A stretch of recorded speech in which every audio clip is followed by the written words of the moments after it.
Good morning, Goinkans. I'm here to start the class of grade 6 computers. So, today we are going to learn the lesson computer languages. But students, before that, let us understand that why do we need a language or what is a language? Well, as I think language is a medium to communicate and express oneself. We need a human language to express our feelings. Now that language could be oral or gestural kind of communication. Similarly, we need to understand that what is a computer's language. Does it understand what we say, or it understands in its own terms? Well, computer has its own language, and not one, but we'll study the details of the various languages in which we can make the computer understand our language. And you know what? This language in which we communicate with the computer is called programming. Yes, we have to give instructions to the computer. Now, the process of writing the instructions in the language of computer is called programming. And each programming language has its own rules. Just like you have rules in the language of Sanskrit, French, English and Hindi, where you place the adjectives for the nouns or you place the pronouns in place of nouns. Similarly, computer has its own language rules. We'll study them in the future classes. And you know what? The person who writes a computer program is called a programmer. And the first computer programmer was Lady Ada Lovelace. Now, I'll tell you there are 4 kinds of computer languages, or basically there are 4 generations of computer languages. Just like the computers have evolved with time, similarly the language of computers have evolved from time to time. The first and the basic and the only language that a computer understands is the machine language. Then came the assembly language, or the second generation of computer language. Then the third generation of computer language is called the high level languages, and we'll study further the fourth generation of languages. All these languages help the humans to give instructions to the computer. Now, as you can see, with time humans have developed these languages. The computer languages are basically classified into 4 categories, and the examples of some of the very common languages are C, C++, HTML, PHP, Java, SQL, LifeCode, and so on. Okay, now let's begin to see the first generation of language. Yes, the computer language is called the machine language. It is the only language that a computer understands, and it is expressed in the form of zeros and ones. And you know what? Since computer is a machine, the zeros and ones are basically the on and off state of a machine. Yes, a computer is like a tiny electronic switch that is either on or off. When the switch is on, it represents 1. When the switch is off, it represents zeros. So, using of only these 2 numbers also makes this language a binary language. Yes, the computer language, the machine language, is also known as binary language. And since it was the beginning of the computer languages, it is also called the low-level language. You know what? Since it's the language of computer, it is very good in speed but very difficult to understand. Now I'll show you why it is difficult to understand. See in this picture, it only has zeros and ones. If I ask you to learn this, will you be able to? No, you'll forget it very easily, or you will make errors, because remembering so many zeros and ones is a very tedious task. We might make errors. So, see here, if you say a simple hello in your language, the computer understands it as the combination of zeros and ones. Now, we cannot remember such a difficult language. So, the computer scientists, they developed a second kind of language which was called the assembly language. Yes, the second generation language was easier to understand as it used codes or symbols. Yes, it used mnemonic codes or symbols in place of zeros and ones. Suppose I have to write or do addition. Yes, then instead of writing the code of zeros and ones, I can simply use the word ADD for addition. Now this language is easy to work and easy to code also. But since a computer only understands zeros and ones, so the assembly language has to be converted into the machine language. Why? Because I'll give you an example with it.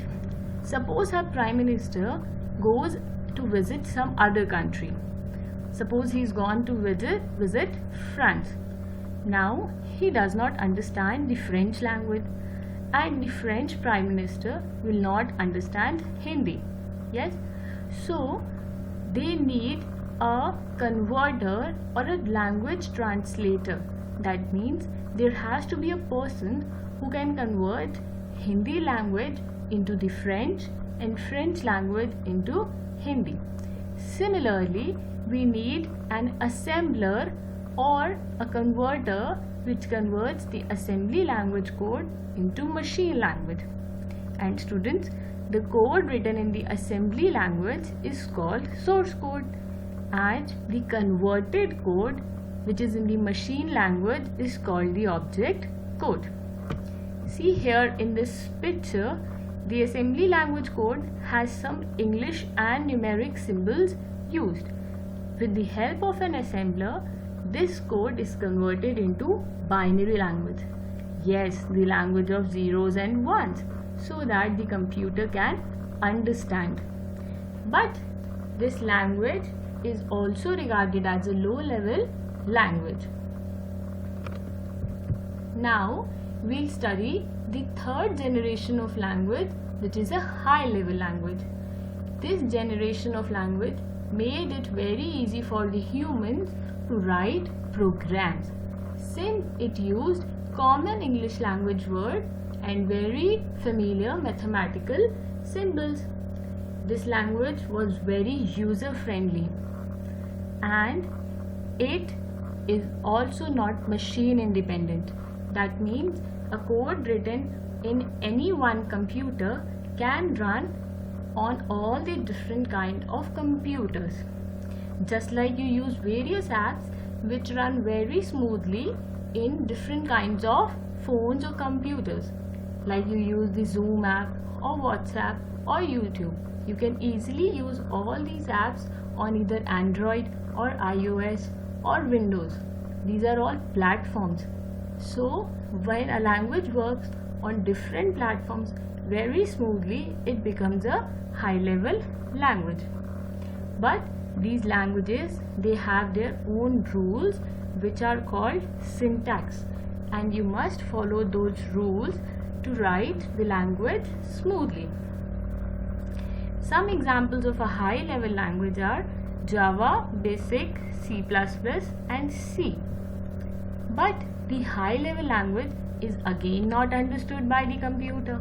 It only understands the machine language. So we use a language translator to convert the high-level language into the machine language.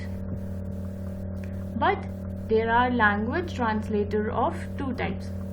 First is an interpreter, and the second one is called a compiler. Now we'll see what are the differences between an interpreter and a compiler. Okay, so the interpreter converts the high level language code into the machine language, and the compiler also converts the high level language into machine language. But there are some points of differences. Let's see them.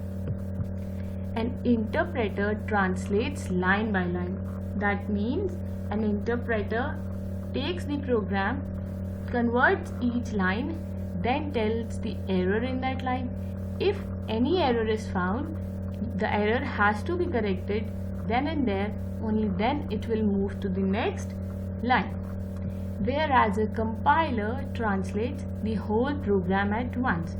It first reads the program and then tells all the errors after converting at the end. Now, this interpreter, if errors are found, you have to remove immediately. But in compiler, the errors will be reported at the end along with the line numbers. Now, since every time you have to fix errors after every line in the interpreter, the execution speed of an interpreter is slower. And also, the converted form is not stored anywhere. So, it has to be generated again when the program is executed. This makes an interpreter slower, whereas a compiler has a faster execution speed. You know why the speed is faster? Because the compiler converts the whole program, and it also keeps the converted code saved with itself. So its speed is faster as compared to the interpreter. Now, coming on to the fourth generation of languages called 4GL. It is just an advancement of the third generation of language, and it has made the lives of programmer very easier. But remember that the base of the fourth generation language is the third generation language itself. The only thing that has changed is that the execution speed has become very high and it has become more user friendly. Yes, students, with time we've tried to develop languages which are easier for the human to understand, and to make it understand by the computer, we have the converters. Yes, we have an assembler, we have an interpreter, we have a compiler. Now see, the examples are Unix shell, live code, SQL, Python, Perl. All of these are some fourth generation languages, and as I told you, these languages can work on all the operating systems like Android, iOS, Windows, Unix, etc. Basically, the fourth generation languages were application development tool.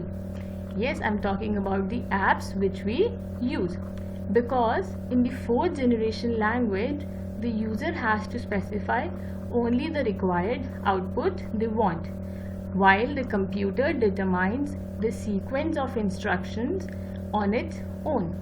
So it is user friendly and very fast in executing the programs.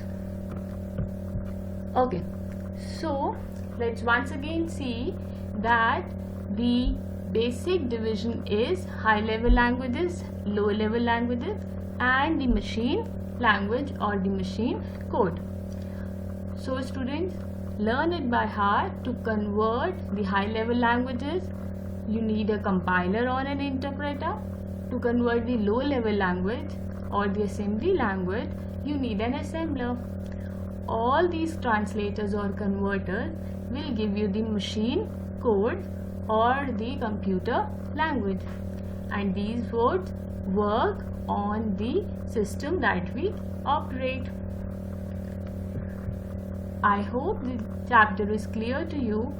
We'll continue in the next session. Thank you for watching the video.